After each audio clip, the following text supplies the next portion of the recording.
Hello students, in this video I am going to discuss about how to score good marks in class 10th maths examination for CBSE board. Now here are the some steps. Some important steps that we have to understand. The first step is understand the syllabus, exam pattern and question paper pattern. क्योंकि आप लोगों को अभी time table prepare करना पड़ेगा and for that you have to understand the syllabus, exam pattern और question paper pattern. You have to understand the exam timetable क्योंकि दो एग्जाम के बीच में कितना गैप है वो भी अपने को पता होना चाहिए. वो हिसाब से हम लोग last at the time of examination prepare कर सकते हैं. You have to practise the problem from NCERT text book. You have to make the list of formulae, theories as well as methods over here. You have to revise the syllabus also. Now let us understand the exam pattern and the syllabus. Here is the table. See, for maths, the first unit name is, it is divided into 7 units. The first unit name is number system. It will be there for 6 mark पूरा paper के अंदर और उसमें केवल एक ही chapter है, that is real number. Whereas second unit जो है वो algebra है, 20 marks के लिए आएगा. There are 4 chapters over here. Polynomial chapter number 2, chapter number 3 pair of linear equations in two variable, then quadratic equation that is chapter number 4 and chapter number 5 arithmetic progression. तो ये 20 mark के लिए आपको 4 chapters को prepare करना है. Whereas unit number 3 है आपका कोऑर्डिनेट ज्योमेट्री, 6 मार्क के लिए है और एक ही चैप्टर है chapter number 7. So one can understand कि आपको कितना ज्यादा प्रिपेयर करना है. ज्योमेट्री जो है वो 15 मार्क्स के लिए आएगा ये यूनिट. उसमें 2 चैप्टर है, एक ट्रायंगल्स एंड सर्कल. तो when it comes to triangle and circle, इसके अंदर जो थियरम है, जो प्रूफ है, वो आपको प्रिपेयर करने पड़ेंगे. whereas trigonometry it will be there for 12 marks. उसमें से आपको 2 चैप्टर के लिए प्रिपेयर करना है, इंट्रोडक्शन टू ट्रिग्नोमेट्री और दूसरा है एप्लीकेशंस ऑफ ट्रिग्नोमेट्री. मेंसुरेशन जो यूनिट है वो 10 मार्क के लिए है. इसमें 2 चैप्टर्स है, एरियाज रिलेटेड टू सर्कल और दूसरा है surface areas and volumes. whereas statistics and probability पूरा 11 मार्क के लिए है. उसमें 2 चैप्टर्स है, chapter number 13 statistics and chapter number 14 probability. तो ऐसे सब 7 यूनिट्स मिलके आपका 80 मार्क्स का पेपर बन जाएगा. तो पहले हमको ये पता करना है कि कौन से चैप्टर कौन से यूनिट में इंक्लूडेड है. आपको सभी चैप्टर्स प्रिपेयर करने ही है, no doubt of it, but one should understand कि how the paper question paper will be asked to us. Now the next part, understanding the question paper pattern. See आपका जो question paper है वो 5 sections में divided है, A B C D and E. ये जो A है it is multiple choice question, 20 multiple choice questions आएंगे. whereas Section B में आपको 5 questions will be there, short answer question. Each question will be for 2 marks. Section C में 6 questions will be there. Each questions will be 3 marks. थोड़ा बड़ा sides का question रहेगा. Section D में 4 marks के 4 questions आएंगे, 5 marks each. Whereas Section E में 3 questions will be there, but they are case-based questions. So very important thing that one has to understand. इसके अंदर सब questions भी आएंगे 1, 1 and 2 टाइप. whereas ये 5, 6 ये B, C और D जो है इसके अंदर you will get optional questions over here. मतलब एक आध 2 क्वेश्चंस के लिए आपको और मिल जाएगा, फिर भी आपको उसमें से एक ही क्वेश्चन सॉल्व करना है जिसके ऊपर आपको श्योर लगेगा कि ये क्वेश्चन का आंसर मुझे आ रहा है, वही आपको सॉल्व करना है. नाउ एग्जाम का टाइम टेबल देखो कि क्या सिचुएशन है. तो एग्जाम का टाइम टेबल अगर हम लोग देखते हैं तो यहाँ पे यू विल फाइंड मैथ्स कब है. हाँ, आपका मैथ्स है 11th मार्च को और उससे पहले 7th मार्च को आपको सोशल साइंस का पेपर लिखना है. मतलब इन बिटवीन आपको 3.5 डेज का गैप मिल रहा है. 7th आधा मिल रहा है, 8, 9, 10th पूरा मिल रहा है और आपको इसके बीच में वापस 14th चैप्टर्स प्रिपेयर करने.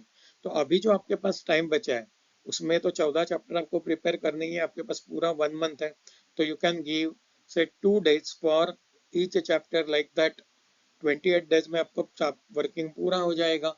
ऑब्वियसली आपको पूरे के पूरे सम सभी टेक्स्ट बुक में से सॉल्व करने नहीं है, आपको अल्टरनेट सम सॉल्व करने कोई भी चैप्टर के अंदर। Okay, so that you will be able to cover the entire chapter over here, and बाकी जो है वापस एक बार रिवीजन हो जाएगा। मतलब अभी आपका पूरा चैप्टर से एक बार पहले तो पढ़ के हुआ ही रहेगा, बट वापस एक बार 1 महीने के अंदर तैयार हो जाएगा।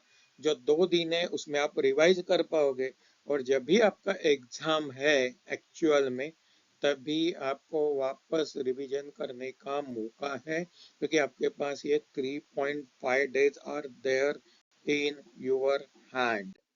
Now the next part, practise the problem from the text book. ये बहुत इंपॉर्टेंट है, टेक्स्ट बुक के बाहर का कुछ भी आने वाला नहीं है। सिमिलर टाइप ऑफ क्वेश्चंस आपको वो लोग पूछने वाले हैं, तो try to solve maximum number of problems on your own. On your own is very important, क्योंकि बहुत बार अपने पास नोट्स रहते हैं कहीं ना कहीं से लिए हुए, उसमें से हम लोग सॉल्यूशन देखने को जाते हैं। तो ऐसा अगर आज अभी करेंगे एंड एंड में, स्टार्टिंग में किया रहेगा तो ठीक है, बट एंड एंड में भी वही हम लोग करेंगे, किसी बुक का हेल्प ले लो, किसी टीचर का हेल्प ले लो, तो एग्जाम में अपने को लिखने में परेशानी होगी। And never never memorise the solution. बहुत सारे बच्चों को आदत रहता है कि हम लोग क्वेश्चंस का आंसर को मेमोराइज करेंगे और एग्जाम में लिख के आएंगे। भाई ठीक है, ये आपका साइंस सोशल साइंस में चल भी सकता है, बट यहाँ पे मैथ्स में नहीं चलेगा, क्योंकि सेम प्रॉब्लम आपको कोई पूछने वाला नहीं है। Similar questions will be asked, क्योंकि मैथ्स में नंबर बदल दिया, क्वेश्चन बदल गया। मेक अ लिस्ट ऑफ फॉर्मूले concept as well as theorem over there, क्योंकि ये लास्ट में आपको काम में आने वाला है। लास्ट का जो 3.5 दिन है, 3.5 days है, तो उधर आपके पास थियरम का लिस्ट रहेगा, तो that will be helpful to you.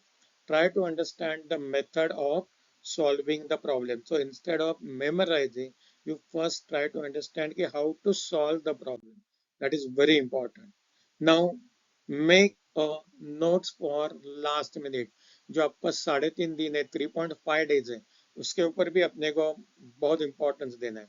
Make a list of फॉर्मूले from different chapter. For example distance formula है, सेक्शन फॉर्मूला है, ये आपको कोऑर्डिनेट ज्योमेट्री में मिलेगा। ट्रिग्नोमेट्रिक रेशियोज है, surface areas and volumes of a cube, cuboid, sphere, hemisphere, cylinder, cone from mensuration chapter में से है, mean, median and more, that is from statistics. Note down important concept, theorem of proof from chapter like triangle, circle, trigonometry etcetera. ये आपको याद करना पड़ेगा भाई। Okay, very important. तो ट्रायंगल सर्कल में बहुत सारे 3 4 5 थियरम है मिला के, बट उसमें से 2 थियरम जो है वो इम्पोर्टेंट है, 2 या 3 थियरम है। वो थियरम का प्रूफ आपको एग्जाम में पूछा जा सकता है। मतलब ये 3 4 थियरम में से एक ही थियरम का प्रूफ आपको एग्जाम में पूछा जाएगा।